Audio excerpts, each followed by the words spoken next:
Hello everyone, thank you for sending in your draft findings and discussions. You've received them back with some individual feedback, but I think it's helpful if we all know if we're all looking at the same big picture, okay? So here are some important things that you need to know about for findings and discussion that I'm just going to briefly run through in this screencast, and we'll start off with formatting. So most people sent their findings and discussion draft via an attachment, and the Word document was formatted. The whole document was formatted to Arial 12 point with 1.5 spacing. So that's really good. So please, if you haven't set your whole document to Arial 12 point 1.5 spacing, please do it right now. Just do it. Don't delay. Another thing about the formatting is indenting. You don't need to indent headings or paragraphs. In fact, don't. You mustn't indent paragraphs or headings. It might look nice, but the more formatting there is, the more chance there is of trouble as it's going from your computer to turning it into the marker's computer. So just avoid indenting just avoid it.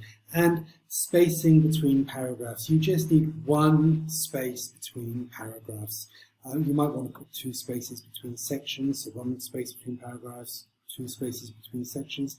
But if you do this, you must be consistent, okay? So whatever format you choose, stick with it.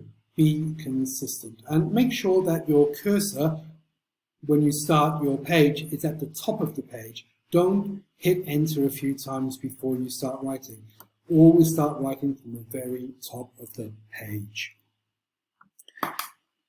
The labeling was pretty good. It's clear that you've been looking at the style guide. You've been looking at APA 7 and you're labeling your tables pretty well. I mean, it's quite consistent. There are some punctuation or italicizing errors. They are minor, however, so just check the style guide and make sure you are doing it correctly. The big thing, though, is the URLs. They're quite long, and there's no point in repeating them several times in the same report. So just put the URLs for your tables or figures in the reference guide. Don't put them as a note under your table or as a note under your appendix item.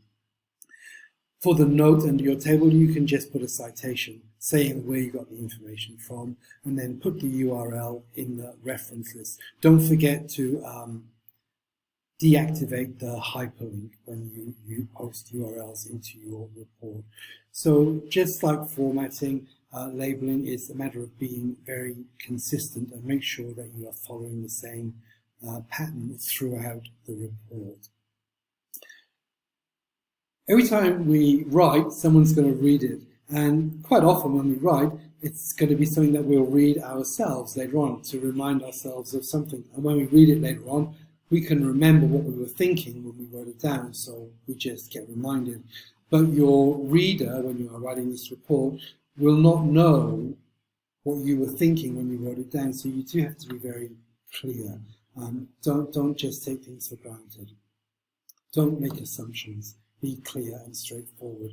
And you need to know who your reader is. Your reader is the client, and your client is a New Zealand tourism operator who might be interested in bringing a product to Malaysia.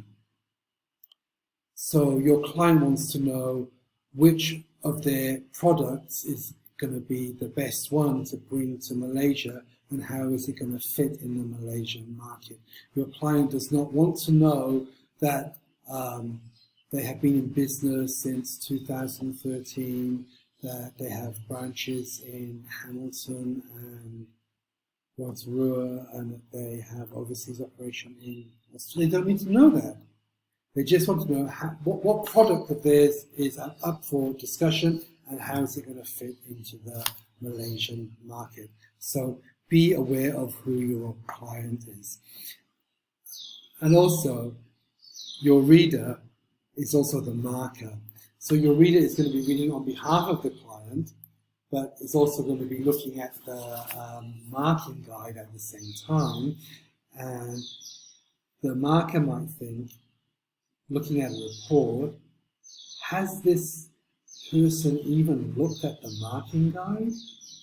If you haven't, it's in the business report booklet on pages 20 and 21, and if you have, you might want to look at it again and see that there are 15 points available out of 60, out of a total of 60, so 15 for findings and discussion. And 5 points are for findings and 10 points are for discussion. So the discussion part is worth twice as many marks as the findings part. So that suggests that the discussion part might need more detail, more depth, more information than the findings. And to find out how to get maximum marks for findings, maximum marks for discussion, have a look at the marking guide and see what you have to do. Okay. So you need to know why the reader is reading it.